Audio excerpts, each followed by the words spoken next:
आइए हम इंजील मुक़द्दस को सुनेंगे। हम सब खड़े होंगे। हमारे लिए आज की इंजील मुक़द्दस मुताबिक मुक़द्दस मरकुस की मार्फत लिखा गया इंजीली बयान, उसका 6 बाब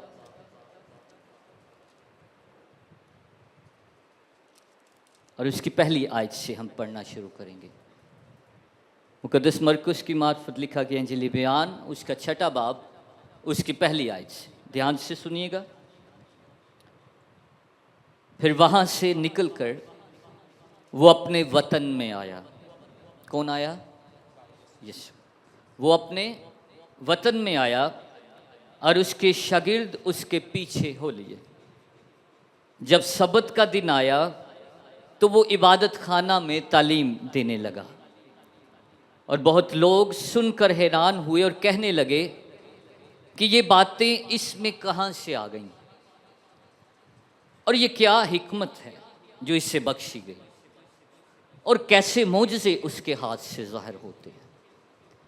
क्या ये वही बढ़ई नहीं जो मरियम का बेटा और यकूब और यूसेस और यहूदा और शमौन का भाई है? क्या उसकी बहनें यहाँ हमारे यहाँ नहीं? बस उन्होंने उसके सबब से ठोकर खाई। यीशु ने उनसे कहा, नबी अपने वतन, 3 बातें यहाँ पर, नबी अपने वतन, अपने रिश्तेदारों और अपने घर के सिवा और कहीं बेइज्जत नहीं होता।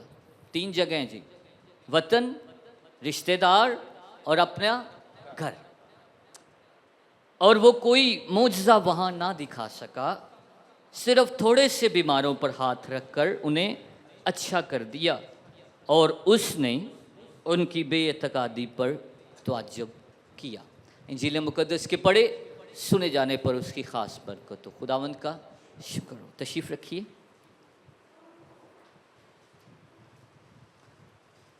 अपनी सारी तवज्जो, अपना ध्यान हम खुदावंद के पाक कलाम को सीखने की तरफ लगाएंगे। बाइबल मुक़द्दस को हम इस तरह नहीं पढ़ते कि उसके एक एक लफ्ज़, एक एक जुमले, उतार चढ़ाव को हम देखें। आज की इंजील मुक़द्दस बड़ी अहम है और आज की इंजील मुक़द्दस का जो टाइटल है, जो बाइबल मुक़द्दस में अक्सर आपके बाइबल मुक़द्दस में टाइटल लिखा है, इसका टाइटल क्या है? नासरत में यीशु को क्या किया गया है? रद्द किया गया है। रद्द लफ्ज़ बड़ा गौर करने वाला है। किसे नू रद्द कर देना, किसे नू कबूल ना करना, रिजेक्ट कर देना और रद्द किया जाना। रिजेक्शन किसी को पसंद नहीं है, किसी को पसंद नहीं है। यीशु मसीह नासरत में क्यों रद्द किया गया? क्या वो आज भी रद्द किया जाता है? इन सारी बातों पर गौर करेंगे और आज की इंजील हमें सिखाती है 3 जगह हैं जहां से वो रद्द किया गया है। अपना क्या लिखा है? वतन का मतलब है अपना पिंड, अपना गांव, कंट्री की बात नहीं हुई, बल्कि खुदावंद यीशु मसीह कहां पर आया है? नासरत में आया है। और नासरत, उसके बाद उसके रिश्तेदार और फिर उसके घर वाले, इन सब में वो रिजेक्ट किया गया है, वो रद्द किया गया है। और यीशु अपने गांव में आया और ये कितने साल का है? खुदावंद यीशु मसीह 30 साल अपने गांव में, अपने पिंड से की कीता है। क्या किया? यहां पर जिक्र है। क्या करता रहा? क्या ये बढ़ई नहीं है? क्या ये तरखान नहीं है? और फिर क्या है? उसके बाद जब 30 साल हो गए, उसके बाद उसने मुनादी शुरू की। और मुनादी का आगाज़ कहाँ से हुआ है? कि वो यूहन्ना बपतिस्मा देने वाले के पास जाता है और वहाँ पर बपतिस्मा लेता है और रूहुल कुद्स किसकी मानद? कबूतर लिखा नहीं है कि कबूतर आया, किसकी मानद? जिमें कबूतर नाजल होंदा है ना, इस बात को समझो। और कबूतर की मानद उस पर नाजिल हुआ है रूल कुद्स। हम आजकल सिंबल देखते हैं कबूतर का, लेकिन जुमला बड़ा बगौर है। किसकी मानद आया है कि जिनमें कबूतर उतर है, उस तरह जो है रूल कुदस उस पर नाजल हुआ, रूह से भरा हुआ। वो बियाबान में गया, वहाँ पर आजमाया गया, उसके बाद वो मुनादी को निकला है। नासरत में मुनादी नहीं की। फिर वो कहाँ पर गया? गलील में गया, बड़े सूबा में, कफरे नहूम, गलील, बड़े सूबा में मुनादी की। अपने घर मुनादी नहीं की थी। और उसकी मुनादी क्या है? तौबा करो और ईमान लाओ और खुदा की बादशाही नजदीक आ गई है। आज थोड़ा सा नासरत के बारे में सीखेंगे। नासरत क्या है? नासरत जो है, इसका मतलब है एक शाख। नासरत का क्या मतलब है? शाख। और यसी के तना से एक कौंपल निकलेगी। तने से क्या निकलेगी? कौंपल निकलेगी। और बार-बार शाख। ये मसीह के बारे में शुरू से ही पेशगोई हो गई थी कि वो क्या कहलाएगा? नासरी कहलाएगा। और वही जो लोगों को नजात देगा, जो लोगों का मसीहा होगा, वो नासरत से पैदा होगा। और नासरत की तादाद जो है, कोई बड़ा वो गांव नहीं था, बल्कि 300 से 400 के दरमियान उसकी जो है वो तादाद थी, कुल ख़ानदान, कुल लोग जिन्हें से। नासरत इतना मशहूर भी नहीं था, बल्कि बदनाम था। बदनाम था नासरत। और नासरत में हम देखते हैं कि नासरत के बारे में किसी और ने भी एक जुमला कसा था। वो कौन है? क्या नासरत से कोई अच्छी चीज? क्यों? क्योंकि नासरत कोई अच्छी जगह नहीं थी। छोटा था, बदनाम था, वहां पर कोई वसाइल नहीं जाते थे गवर्नमेंट की तरफ से, इग्नोर्ड था, रद्द किया हुआ था। इसलिए नासरत में खुदावंद यीशु मसीह ने मुनादी नहीं की। और जब मसीह खुदावंद अपने गांव में आया, अपने रिश्तेदारों में आया, तो लिखा है कि वो इबादत खाना में गया और इबादत खाना में उसको तुमार पढ़ने को दिया गया। दो बातें फ़र्क हैं। हैकल और इबादत खाने में क्या फ़र्क है?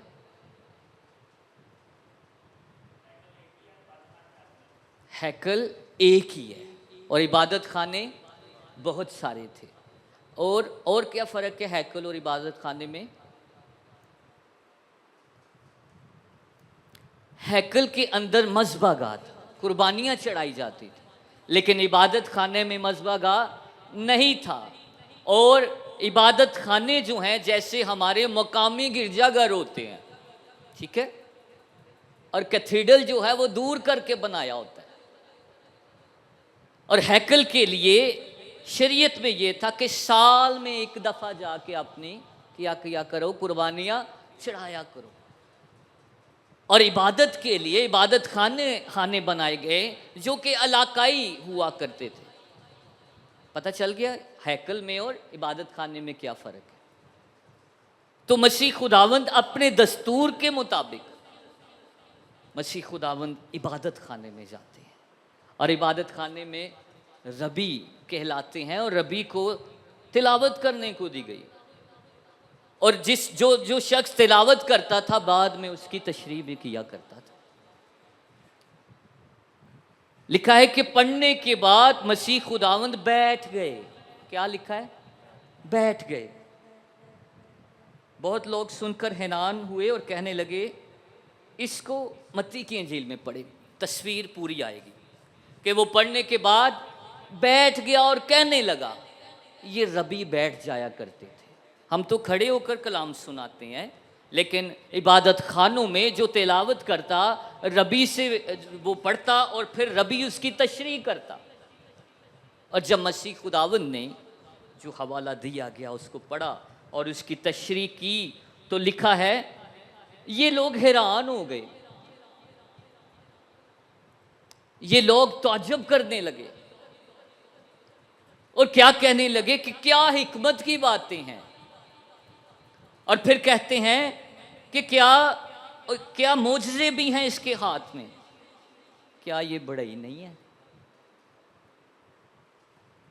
मेरे अजीज़ों, खुदावंद आज का हासिल कलाम बड़ा आसान है, हम सारे पढ़कर इस हासिल कलाम को सीख सकते हैं, लेकिन इसका अमल बड़ा मुश्किल है। आप कहते होंगे ये तो हमने कई दफ़ा पढ़ा है, लेकिन इसमें सीखने की बात क्या है। यीशु का कलाम बड़ा खूबसूरत है और ख़ास तौर पर जहाँ वो बैठते थे ना, उसको मूसा की गद्दी कहा जाता है। वो मूसा की गद्दी थी जहाँ पर वो बैठता था रबी, क्योंकि मूसा को मिला क्या था, कलाम मिला था, 10 अहकामात मिले थे। तो उस्ताद जो है वो गद्दी मौजूद होती, वो कुर्सी होती जहाँ पर ये लोग ये रबी बैठा करते थे और बैठकर लोगों को तालीम देते।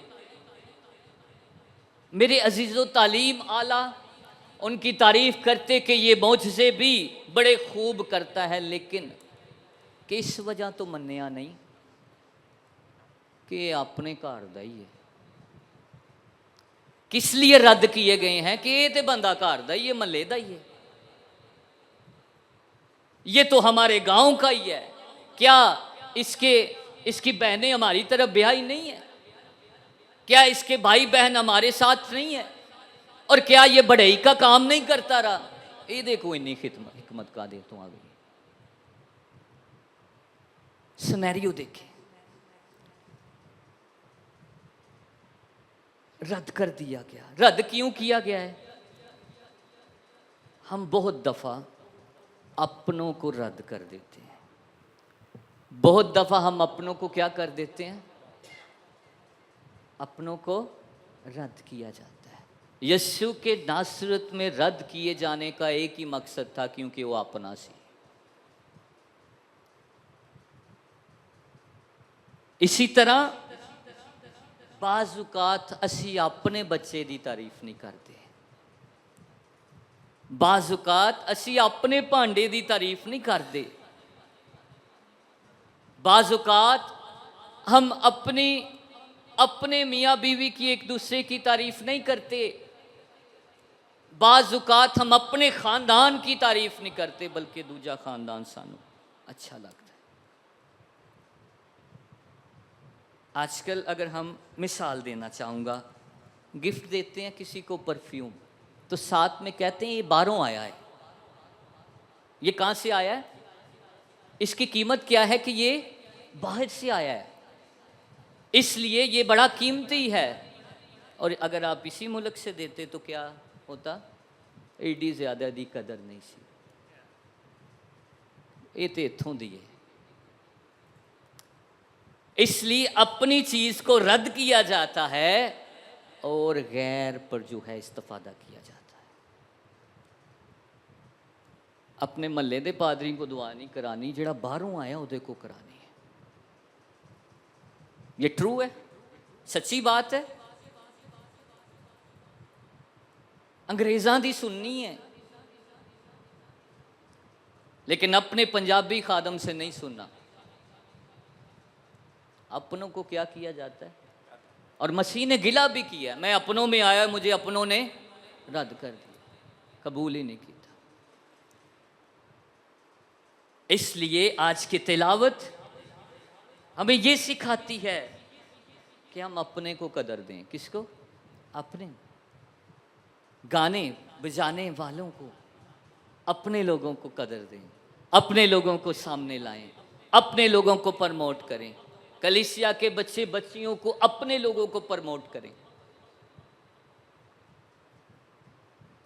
और इसमें अपने लोगों को प्रमोट करने के बाद क्या करें? एप्रिशिएट करें, हौसला अफजाई करें, अपने बच्चों को शाबाश दें। लेकिन हमें क्या नज़र आता है? कमी। कोई सेकंड भी आ गया ना, तो उन्होंने कहने हैं कि फर्स्ट क्यों नहीं आया? कमी है। हमारा ध्यान जो है इसी बात पर है कि हम किसी ना किसी को रद्द करें, लेकिन इसकी वजह क्या है कि हम में कबूलियत नहीं है। क्या नहीं है? कबूलियत नहीं है। जब हम कबूल कर लेते हैं अपनी कलीसिया को, अपने खादमों को, अपने बच्चों को कबूल कर लेते हैं, तो फिर हम जो हैं रद्द नहीं करते। लेकिन ये एक रीत बन गई यार, मसीह खुदावंद ने कह दिया कि नबी जो है अपने घर में, अपने वतन में कबूल नहीं हो सकता, क्योंकि माशरे की आदत ही ऐसी है, माशरे के अल्फाज ही ऐसे हैं। क्या माशरा एक रीत बदल नहीं सकता? एल्डर साहब मुश्किल है। मैंने कहा इसकी तशरीह तो आसान है, लेकिन इसका अमल मुश्किल है। इसलिए आज की जो इंजील मुक़द्दस है मुझे और आपको एक लाइन का आज सबक देती है, वो ये है, अपनों को कबूल करें। क्या करें? अपनों को कबूल करें, अपनों को इज्जत दें, अपनों की कदर करें। कदर करें, ये 3-4 बातें हैं। और यीशु क्या होता है, जब अपने कबूल नहीं करते तो वहाँ दुआ भी नहीं होती। जब अपने कबूल नहीं करते तो वहाँ मौजज़े भी नहीं होते। आज की इंजील मुक़द्दस में लिखा हुआ है कि वो वहाँ ज़्यादा मौजज़े ना कर सका, क्योंकि उनकी बेइत्तेकादी, तबार ही नहीं अपने बंदे थे। तो कहाँ मौजज़े हों, कहाँ दुआएं हों, कहाँ ज़िंदगियाँ बदलेंगी? इसलिए अपनों पर रिलाय करें, ईमान रखें, इत्तेकाद रखें, कबूल करें तो क्या होंगे? मौजज़े भी होंगे। मसीह और वहाँ पर मौजज़े करना चाहता था, लेकिन मसीह ने को कबूल ही नहीं किया। इसलिए हम भी जो अपने हैं, जो करीबी हैं, जो साथ हैं, उनको कबूल करें, रद्द ना करें, बल्कि उनको उनकी हौसला अफजाई करें और उनकी हिम्मत बढ़ाएं। आज की इंजील मुक़द्दस और बाकी तिलावतें हमें यही सबक देती हैं कि जिस तरह मसीह नासरत में रद्द किया गया, उसके अपनों ने उसे कबूल ना किया, उसका ये गिला रहा। आया क्या हम भी इस नहज पर तो नहीं कि ऐसी घर दा कुआं छोड़कर हम बाहर से पानी भरने जाते हैं? घर के कुएं जो हैं उससे अपनी प्यास बुझाएं। अगर कुआं खाली है तो कुएं के साथ बैठें कि तुझे पानी की ज़रूरत है, ठीक है, तुझे पानी की ज़रूरत है। इसलिए अपनी ज़िंदगियों को मसीह खुदावंद के लिए और उसकी कबूलियत के लिए तैयार करते रहें। आज के पाक कलाम के वसीला से खुदावंद हम सबको बड़ी बरकत दे, इस पर अमल करने का भारी फजल अता करे और हमें नहायत बरकत अता करे। आमीन।